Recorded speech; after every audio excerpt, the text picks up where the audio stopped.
Good morning, Morai Rabotai, Chag Sameach, Bruchim Habayim. We're going to have a few days worth of halachic discussions of the topics we have covered in Masechet Avodah Zarah, and really try to delve a little bit more into the halachic ramifications of the Gemara that we have learned and we studied together.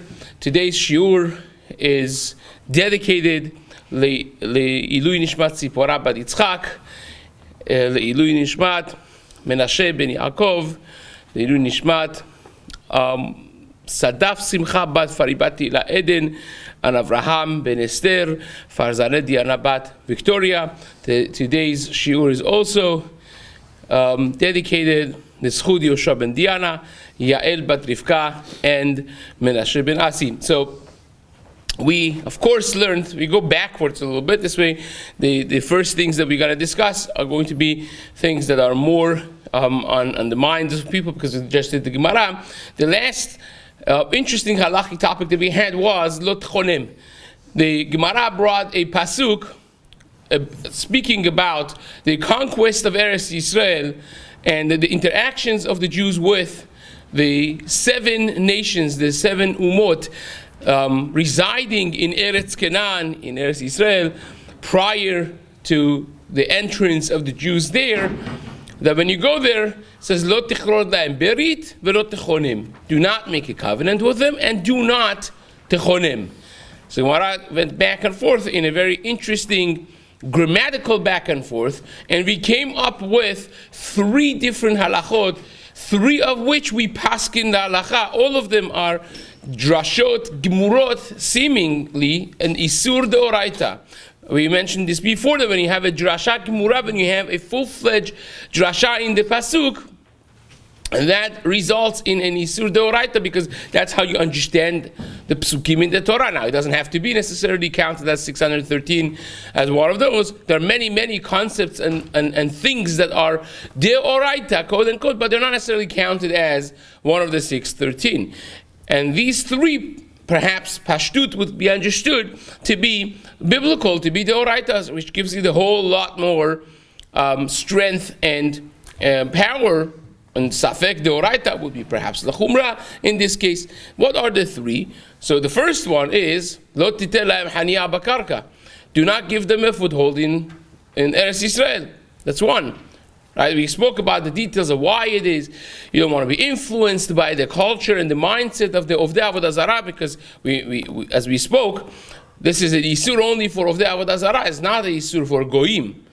You have a Arabi, you have a regular Muslim that has a faith that the Rambam calls their faith en be'emunatam shum dofit. There's nothing wrong with the emunah, with the faith of a Muslim. It comes to monotheist belief in Hakadosh Baruch Hu, that is mutar. You could sell land to a Muslimi, is not a problem. But to an Avodah Zarah is a problem. That's one. Second was, Lo titel lahem chen. Do not give them chen. That means don't praise the Avodah Zarah, single people or even nationwide, as we're going to discuss in just a moment. And the third and final one was, Lo titel lahem matarat chinam. Do not give them free gifts. Right? So these are the 3 things that we discussed. Now, you want to see the extent of this pertaining in daily halachot that we have. The Taz writes in Yoredah Siman Resh Lamed Bet. Taz, around the Shcharuch, he says, when you have Birkat Hamazon, you're benching, and there are of the Avodah Zarah going working around, or in the house, in the place that you are, you don't say a regular benching.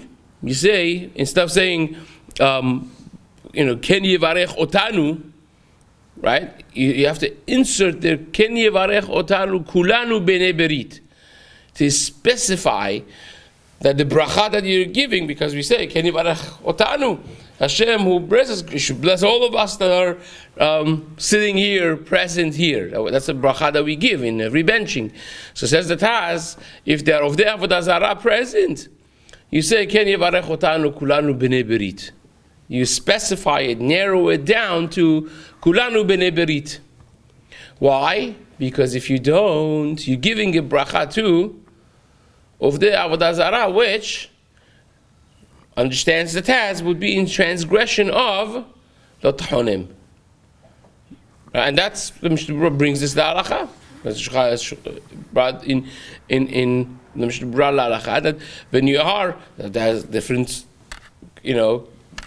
rules and regulations of when yes, when no, but in regular sense, we do this because of Lot Horim. That's the extent of how far this goes. Now, on the other hand, you have Rabbeinu Yonah, for instance, says in Sefer HaYirah, he writes that in Ot Resh Samech Dalit, that is asur to give the benefit of the doubt to Nochri, to Avodah Zarah. In other words, the Gemara says in Masechet Shabbat Daf Kuf Chav Zayin that a person is obligated to give the benefit of the doubt to a Jew. Besedek tishpot et amitecha. It's a mitzvah in the Torah.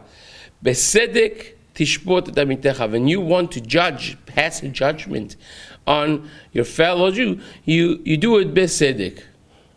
Right? That's even in a mindset, you're not giving them anything, you're not selling them anything, you're giving them no gifts.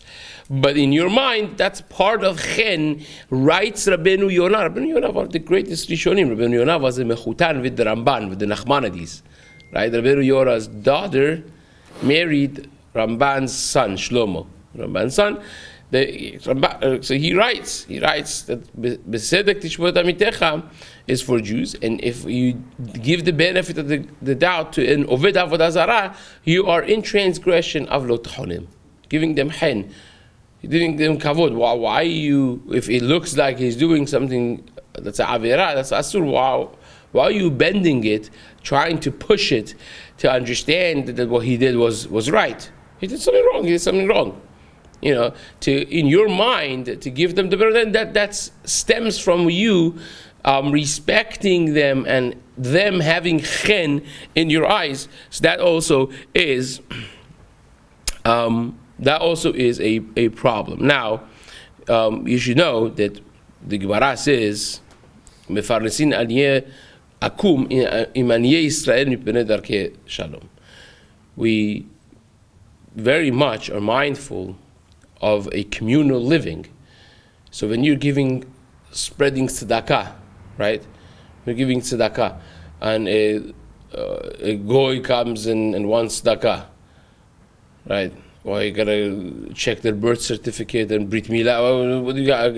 Only Jewish? No. Akum imani Israel. You give tzedakah to the goyim as well, right? For instance, the people, the many very successful foundations that you have, Jewish foundations, that they give into the Germezians and the Weinrebs and the Weinbergs and so on and so forth, that they give tzedakah on world class, world stage, what they give to everyone, because imagine what happens if they only giving to. So you do give, and that's not considered necessarily a problem, because there is in front of the goyim what the Taz says, that you say in benching, you say only kulanu b'nei berit, to specify and exclude the others. That is not bifnehem. That's not something that they will ever know necessarily. It's something that you're saying a benching, you're saying a bracha, so you specify it. So that of course is to be differentiated. But there are a lot of questions over here. For instance, there's a very powerful, interesting Gemara in Masechet Baba Batra Daf Dalit, speaking about Daniel Hanavi. Right? Daniel was punished for giving etzah to a king. This is Gemara that discusses it, and he was the top advisor of Nebuchadnezzar. Nebuchadnezzar, historically, I'm trying to decide how much of this we have to say in the time that we have. Nebuchadnezzar was a very wise king in the way he conquered things. And when he brought the galut, the exile of Yehuda, he had people go to the people exiled from Eretz Yisrael and find the royal families, and he took kids from royal families to be brought up in royalty in his palace and learn to be advisors and ambassadors of his majesty to the world, right? And who are the Jewish ones that we know? You guessed correct. Hananiah, Mishael, Azariah, and Daniel. Those are the 4 Jewish people. Right? That whole Sefer Daniel really starts with this, and Daniel became the top advisor. He loved Daniel to the level of worship. He loved him. And then he had a dream that was very, very troubling to him, indicating his demise. And Daniel interpreted the dream for him, and then he said, what do I do now? And he had killed and murdered all these Jews, and so on and so forth. And Daniel gave him a etzah tova. Daniel told him, "V'chata'ech bistaka perok." Your sins you shall redeem with tzedakah. Tzedakah, we say tatzil mimavit. Tzedakah is a tremendously powerful thing. Tzedakah, and even in the case of Nebuchadnezzar, it actually worked. He delayed the demise of Nebuchadnezzar. But the Gemara says Hashem was very disappointed with Daniel because of this, of lot chonim, right? Lot chonim. He said, I have no idea what to do, right? You have to always have the answers to everything, right? How about communal? Can you praise an ummah shelema? I'm not specifying any individual. I'm just saying good things about the nation. Mutar or asur? So the Gemara, there's a Gemara in Masechet Shabbat, Daf Lamed Gimel, the famous Gemara that you all know. The second part of it, at least. Second part of it is Rabbi Shimon Bar Yochai going to cave for 12 plus 1 years, right? Everyone knows that story. How did this start? In other words, why was Rabbi Shimon Bar Yochai on the wanted list of the Roman government? Started from a conversation, a semi-private conversation that Rabbi Shimon Bar Yochai and Rabbi Yehuda and others they had together about the Romans. Rabbi Yehuda started praising the Romans, how sophisticated they are, and how many marketplaces and bathhouses and other things that they have created, how fantastic. And Rabbi Shimon Bar Yochai disagreed. He said, no. Anything that they have done it for themselves, is not really anything that's positive. Now Vilna Gaon writes, he says, why was he saying this, Rabbi Shimon Bar Yochai? Just keep quiet. And says, the Vilna Gaon, because it was the Isur of Lot Techonim. He disagreed with him. About this, right? That's correct. Or whether or not the application of it to an ummah shelema would be a correct application or not, right? Now we still have to know who's halacha like. But the Vilna Gaon writes the reasoning behind Rabbi Shimon Bar Yochai was not some political conversation; it was more of a halachic conversation. And he said he can't say that. Anything that they did, it happens to be that in Masechet Avodah Zarah, in our own Masechta, in Daf Bet, in the very beginning of the Masechet, we had the final days of Olam Haba and judgment.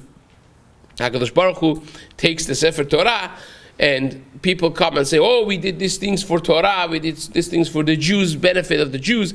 And Hashem tells them the same exact thing as Rabbi Shimon Bar Yochai. Hashem says, anything that you did for yourselves. You didn't do it for the Jews or for betterment of the environment. You did it for your lust and for your benefit and selfishness. So that's another aspect of it. Now, Ba'avonotenu Harabim, we have been exiled, and we're not in a perfect Jewish community, so we deal with the goyim basically on daily basis, and we are doing business with them, we are living with them, we are neighbors with them, and it is a difficult thing to be very careful, because especially when this is Isur Doraita. I want to read to you something. This is Sefer of my Chavruta and myself, and I want to read to you something that we put here in the Sefer Chinuch. Writes in Shorshei Mitzvah, in Mitzvah Taf Chav Vav. He writes like this: Behimaneo b'machshava b'divur mimetzo be'ovdei avodah zarah to'elet v'chen. When he talks about the sur of Lot Chorem, he says the reason for it is, and we mentioned this several times in the shiur when we did the Gemara, that HaKadosh Baruch Hu has prevented us both in machshava and in dibur, not just in dibur, even the way your mindset is, to stop and to not think any to'elet vechen be'ovdei avodah zarah, not to find anything good about ovdei avodah zarah, of idol worshipping individuals. Hinenu nimnaim bekach mileitchaber imahem. Hashem has stopped us through this prohibition from connecting with them, from befriending them, umilirdof achar avatam, and not to chase after loving them. Now think about hashtag the sports stars and movie stars and all the stars, right? Lilmod davar mikol ma'asehem, and not to chas v'shalom learn anything of their ma'asim hara'im, of their negative deeds. Hare de'im en zeirim b'mitzvah zu, you see that if you're not careful in this mitzvah, writes the Chinuch, yesh lachush chas v'shalom shlavo lilmod ma'asim hara'im. A person is going to come to learn from the ma'asim ra'im, the negative deeds of the goyim, right? Now, the Tosfot, of course, writes that our Tosfot in Daf Chaf, and we mentioned it, that even though that the pasuk talks about the 7 nations, really it encompasses all of the Avodah Zarah. Okay, now Christians. The Christian. So again, we spoke about the Christians. We spoke about the Shita of the Rabbeinu Tam, that they perhaps are not considered of the Avodah Zarah. The Nodab Yehuda writes that no, Tosfot doesn't mean that they're not of the Avodah Zarah. It's just talking about Lo Yishama Al Picha. We spoke about the details of that, but generally speaking, we assume that, again, there are over 1,500 different texts of the so-called New Testament, and there are many different sects of Christianity, but a regular Catholicism, a regular Trinity, is considered by our view as Shituf, which is Avodah Zarah as well, right?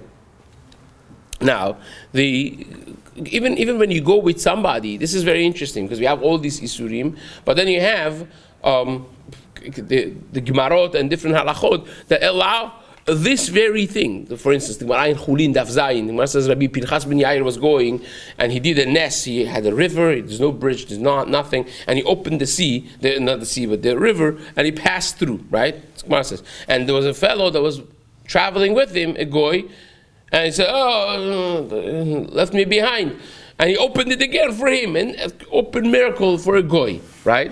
So that, the Gemara Chazal learned from that Bnei Leviah, when you are accompanied by someone even, that's considered not an Isur. You do things for people who are with you, right? Now, are you traveling with somebody on a plane? This happens to me all the time, right? You're traveling on a plane, someone is sitting next to you, and they bring a food that's not kasher, or it's not yashan, or it's not chalvisa, whatever it is, that you don't want to eat, it's not like your diet, and so on. What do you do with it? Or you could just say, no thanks. Or you could take it and give it to the next guy who's starving, right? And a little snack in the plane does not do anything to them. At least they'll have 2, right? So can you do that? B'nei Leviah. So you have to think, it's not considered B'nei Leviah, a 2-hour flight, a 3-hour or 6-hour flight, or not. That's, again, the Gemara seems to allow the Isra Lot Cholim for that, right? Now, one more piece over here in halachot of Tvilat Kelim, for instance, right? In Simakuf Chaf in Yoreh De'ah, if you are stuck, Tvilat Kelim Maran Paskins in Sif Tet and Sif Yud Bet over there, that is a mitzvah d'oraita. In other words, if you have a metal keli, a metal vessel, you cannot use it if you have not toveled it in a mikveh, in a kosher mikveh. That's why, by the way, the mikveh of Tvilat Kelim, you can't say, well, for me, mikveh is enough to go to the swimming pool, so let me just dip it. No, you can't do that. It has to be a mikveh kasher, the women use, for or Tvilat Kelim mikveh that's properly built for Tvilat Kelim. Right? Can you give Tvilat Kelim to a katan to go do for you?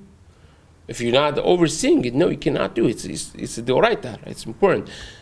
But yet, if you're stuck before Shabbat, you have no time to go to mikveh, and you need to use this vessel, what do? I actually just got this question. Someone went to Airbnb in Eretz Yisrael. He messages me minutes before the Yom Tov for them, right? It's like uncomfortable time for us, actually. But they had right before the Chag, right? What do? So I told them, the Maran says it twice in Shulchan Aruch, both in Kuf Chaf in Yoreh De'ah, but Yosef also in Hilchot Shabbat, in Siman Shin Chav Gimal, Maran writes that you give it as a gift to a goy, and then you borrow it from them. Right? That's the Itzah, because no longer it's yours.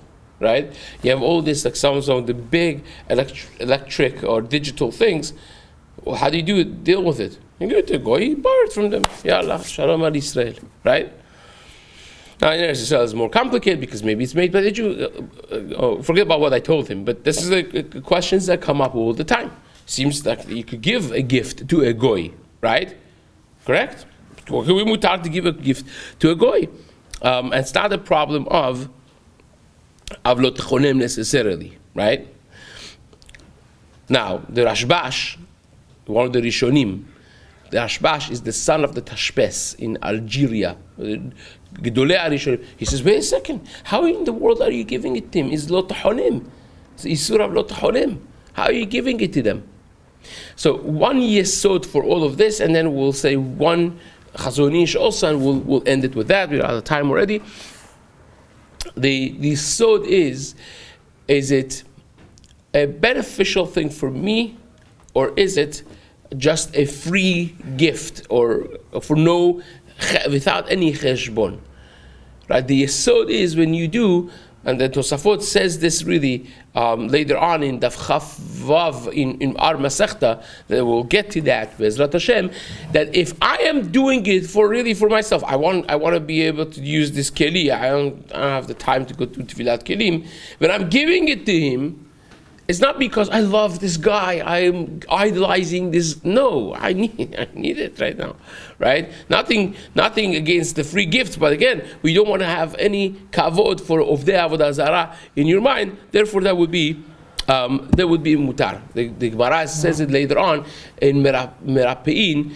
The doctors for the cholim of the Avodah Zarah. Gemara says if you're charging, if you're doing this, Tosafot says this later on as well. So that's the yesod that would be mutar. So therefore, all of those exceptions to the rule that you see, right? B'nei levaya, when I'm traveling with somebody, or when I'm neighbors with somebody, or let's say mailman. Right? Comes time. Now forget about giving it on the day of Avodah Zarah. That's a different story. But a mailman. Do you guys give a gift every year to your mailman? You should. Right? So when you give a gift to a mailman, when it's expected, when people do it, and then the Jews don't do it, how this is disrespectful, right? It's the norm of the society. And secondly, when you do it, they'll be more careful with your mail, not to get mixed up, or not to get this, and you have to be careful with not putting it when it's a rainy day, not to put it in a place that it's going to get damaged, and so on and so forth. That's an expected thing, even for the garbage pickup and so on and so forth. To have derech eretz in that way, you're not doing it because you love the Avodah Zarah that this guy worships, but you're doing it because it's the norm of the society, and that is one of the major things. Now, there is And we end with this, a Netziv and a Chazon Ish, that they say you cannot sell your land to a goy, even in Eretz Israel, right? You cannot sell your land to a goy, even if it is considered a benefit for you. In other words, we learned 3 halachot from Lot Cholem. One of them was not to give them praises and free gift. And we just said that if you are beneficiary of it, it's mutar. That's what we said, right? That's what we said. How about the other 2 things that we learned from the same pasuk? I want to rent my land or sell my land in Eretz Yisrael to Avodah Zarah because it benefits me. Can you do that? So the Chazon Ish says, Machloket Rav Pesach Frank and Chazon Ish. Chazon Ish says, no, you can't. And the difference is, says the Chazon Ish, it very much makes sense. The Chazon Ish says the difference is, by land, the Totzah is Asur. Hashem doesn't want the land of Eretz Yisrael to be occupied by Ovdei Avodah Zarah. Hence, they're over here is your mindset. Your mindset, you cannot have kavod in your mind for them.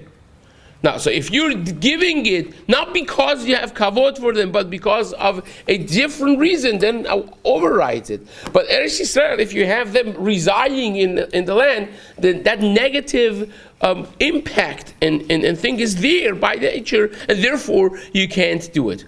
And that's what the Chazon Ish says. And again, is the machloket in halacha, the minhag of at least the yeshiva world seems to be very much like the Netziv and the Chazon Ish. So not everything becomes mutar with this, but again, this is an element that we have. Again, as we discussed, take it from Birkat Hamazon until traveling in plane and your mailman and mail person and all the things in between. You have applications of this. B'ezrat Hashem, we will continue and we'll discuss other halachic aspects of this in the days to come. Mazaku Baruch.